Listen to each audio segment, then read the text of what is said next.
Aujourd'hui, si votre classement est situé entre 0 et 1500, je vais essayer de vous faire progresser de plus de 100 points. Allez, on y va.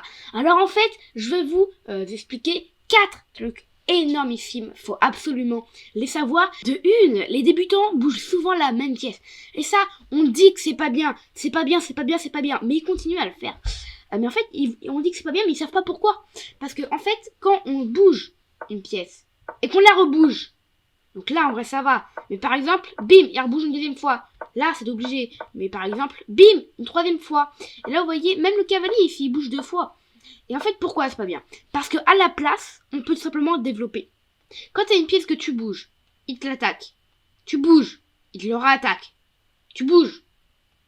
Ça peut pas être un mauvais coup, parce que tu réponds juste à l'adversaire. Mais quand tu bouges alors que t'es même pas attaqué, et que t'as aucune menace, entre guillemets, bah en fait, t'es pas obligé de bouger plusieurs fois. Et développe-toi plutôt. Développe-toi.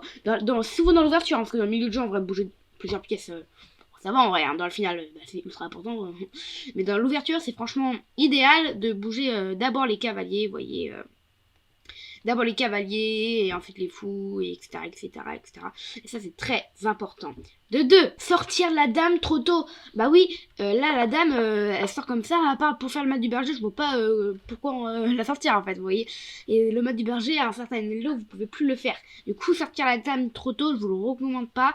C'est très, très nul. Sauf si vous avez une idée en tête. Par exemple, dans le Gambit Dame, dans le Gambit Dame... refusé, il me semble. On peut bouger la dame pour récolter la tour à un moment là. Vous voyez, la tour qui est impliquée. Et ça, en vrai, ça va parce que tu as un objectif derrière, vous voyez. Mais bouger cette dame comme ceci là, c'est franchement très très nul. C'est franchement pas du tout conseillé, quoi. Vous voyez, dame H4, elle se fait reculer. Et en fait, toute seule, elle peut rien faire, vous voyez. Donc ça, c'est vraiment à éviter, quoi. Et 2, 3, c'est jouer sans plan. La plupart des débutants jouent comme ça. Comme ça. Ils ne jouent sans plan. Ils se disent pas, tiens, je vais mettre ça, plus ça, plus ça, plus ça, plus ça, plus ça, plus ça. Non. Eux, ils jouent juste comme ça. Ils jouent pour jouer, en fait. Cavalier prend, puis on prend, et ils ont aucun plan. Là, les blancs et les noirs ne savent pas quoi faire. Donc là, bim, voilà. Ils jouent des 5, et en fait, ils ont aucun plan. Alors que moi, quand je suis dans cette position, je me dis, ok, la dame, elle veut venir par là, il y a peut-être des trucs d'enfermement, vous voyez. Donc on va peut-être essayer de faire ça, je sais pas si c'est un bon coup, mais c'est peut-être... ça doit pas être un bon coup, mais... Non, c'est pas du tout un bon coup. Mais vous voyez, déjà, essayer de capturer la dame. Donc moi, mon premier coup, ça aurait été, je pense... Je pense que ça aurait été ça. Oh, c'est meilleur coup. En fait, mon idée, c'est... Fou G5, non mais je vous jure, je vais même pas regarder. Fou H5, et après Dame F5, c'est G4. Je sais pas si c'est les meilleurs coups. Donc c'est pour ça que je leur déconseille H5, je suppose. Mais moi, ça aurait été Dame 2, je pense. Mais voilà. Il bouge sans plan, on va dire. Bon, évitez aussi de prendre des pièces, de compter en fait. On voit que le fou, il vaut 3 points et le pion 1 point. Donc, normalement, sauf si c'est un sacrifice, faut pas le jouer, vous voyez. Donc voilà pour les erreurs de débutants. On passe directement à l'ouverture. En premier, ce qui est très important dans l'ouverture, c'est de contrôler les cases E4, D5, E5 et D4. Donc ça c'est ultra important. Donc là, E4, très bien. E5, très très bien. Cavalier F3, c'est très très bien. Parce qu'effectivement, le deuxième truc à savoir, en fait, c'est de développer les cavaliers avant les fous. Pourquoi? Parce que les cavaliers, ils vont vachement aider on va dire pour protéger les pions et pour attaquer les pions adverses. Et du coup, si là tu bouges ton fou, à part donner un pion, vous voyez, ça fait rien d'autre. Et même sur ça encore, je crois que tu dois pas voir ça, mais le cavalier s'en va et finalement ici t'as rien gagné. Donc vaut mieux développer les cavaliers d'abord. Donc par exemple la partie des 4 cavaliers c'est très très conseillé, on va dire. Il n'y a pas trop de problème. Donc là on a une petite italienne, D3, très bien. D3 c'est vraiment très très bien. Mais il y a un problème. Parce que ici, ils n'ont pas encore OK. D6. Et à partir de ce moment-là, à partir de 5 coups, je vous conseille de roquer. Ouais. Pour ceux qui ne savent pas trop comment jouer, enfin qui ne savent pas trop comment faire, qui n'ont pas trop de plan, vous voyez, roquer en vitesse. Donc là, petit rock, c'est très bien. Petit rock. Moi, je rock pas assez souvent. Je trouve que moi, je rock au 18e coup. Et ça, c'est peut-être pas si génial, vous voyez. Mais bon, souvent je le fais pas exprès quoi. Donc là, il développe les fous, donc ça c'est plutôt bien, ok. Bon, les noirs et les blancs loupent des trucs, mais vous voyez, c'est juste pour la partie parfaite, on va dire entre guillemets. C'est pas une partie parfaite, mais c'est une partie où là, je sais pas s'il y a des trucs là, mais je sais pas s'il y a des coups forts, mais oh oui, il doit y avoir cavalier là. Ah non, même pas. Mais en tout cas, c'est une partie ici qui est pas trop mal jouée. Vous voyez, ils ont respecté les 3 grands principes, etc., etc. Maintenant, c'est juste de la tactique après. Donc, si déjà vous arrivez à ce niveau-là, vous avez déjà plus de 1000 élos. Vous voyez, si vous arrivez déjà à faire les étapes des erreurs et de l'ouverture, c'est déjà très très bien. Ok, on passe à l'étape du milieu de jeu. Dans le milieu de jeu, toujours se demander si nos pièces sont mal placées, oui ou non. Parce qu'il y en a beaucoup qui se disent, bon, bah là, qu'est-ce que je fais qu'est-ce que je fais ici bon, à ce moment, il n'a pas trop d'attaque, etc., etc. Bah, je sais pas quoi faire. Et la plupart jouent tour 7, voilà, pour clouer, etc., etc. Mais c'est pas un bon coup. C'est pas un bon coup, c'est une erreur. Pourquoi? Parce que tout simplement, bah, on a 2 pièces ici inactifs. Le premier coup qui me vient en tête, c'est fou F3. C'est fou F3. Pourquoi? Bah, je propose l'échange des fous. Et si il accepte, comme ici par exemple, fou prend, dame prend, et ben ensuite on peut replacer notre cavalier ici en B5 ou peut-être par exemple en D5. Très important ces 2 cartes là, parce que effectivement, la deuxième chose à savoir dans le milieu de jeu, c'est est-ce que mon adversaire a des points faibles, a des petites tactiques, a des cases, des cases un petit peu qui sont embêtantes si on met un cavalier ou un fou par exemple, vous voyez. Et bah là ces 2 cases là je remarque, plus celle-là, hein. Et celle-là, elle est pas mal non plus. Bon, en fait, un peu toutes les cases sont nulles.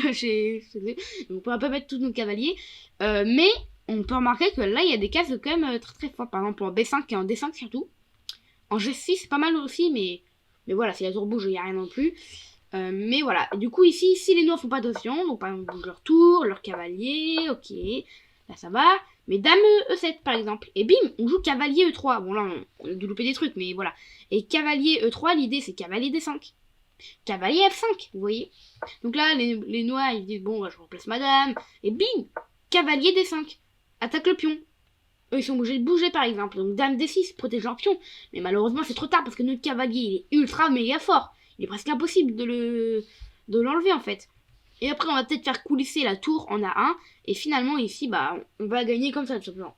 Et ce qu'il y a à savoir aussi, c'est de ne jamais lancer d'attaque sans développement. Par exemple, imaginez, vos cavaliers et vos fous sont mal placés. Et que vous attaquez. Donc, par exemple, on va prendre l'exemple de tour 7. C'est nul. Pourquoi? Parce que ton fou et ton cavalier, il est nul. Ils sont nuls. Pourquoi? Bah, en fait, le cavalier, il a qu'une case. Et le fou, il a presque rien. Mais par exemple, un fou ici, ça aurait été merveilleux, vous voyez. Donc ne jamais lancer trop d'attaques sans que vos pièces soient présentes, quoi, vous voyez. Faut faire l'appel. Donc dès que vous entrez dans le milieu du jeu, hop, on fait l'appel. Et si le cavalier et le fou sont pas présents, ou d'autres pièces, hein, et bah vous évitez d'attaquer, quoi. Parce que là, à part dame 3 et dame 6, vous avez pas grand chose, hein. Donc faut plus se faire fou G4 d'abord, ensuite cavalier C3, C2, et ensuite le cavalier va venir quelque part, vous voyez. Et ça, c'est largement mieux. Ok, on passe dans la finale. Et le truc à savoir dans les finales, c'est comment mater. Comment mater déjà. Il y a plein de gens qui savent pas mater. Ils sont très très forts dans les erreurs, l'ouverture, le milieu de jeu. Mais il manque le plus important, les finales. Si tu n'es pas capable de terminer une finale, bah en fait tu peux pas gagner.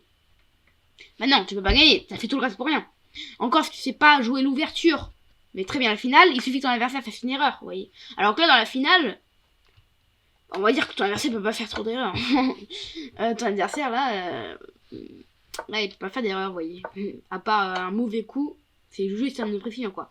Donc là, vous voyez, moi je sais comment mater, c'est comme ça, tac, tac, tac, tac, on ramène le roi. Et ici c'est le mat, comme ça, avec la dame, vous voyez. Très important. Pareil pour les 2 tours. Donc par exemple les 2 tours, faut les mettre à gauche, et bim, on les descend tous en même temps. Et si, comme par magie, le roi il arrive en C1, ou autre part, hein, et qui contrôle la case pour la prochaine tour, et ben on va tout à droite et après on va le mater en H1. Donc vous voyez ça, très très important aussi. Donc voilà ce qu'il y a à savoir, hein, pour les 2 maths, c'est très important. Donc vous pouvez regarder, d'ailleurs j'ai fait 2 vidéos là-dessus, plus plus comment mater avec de fou, c'est aussi très important hein, quand ça vous arrive.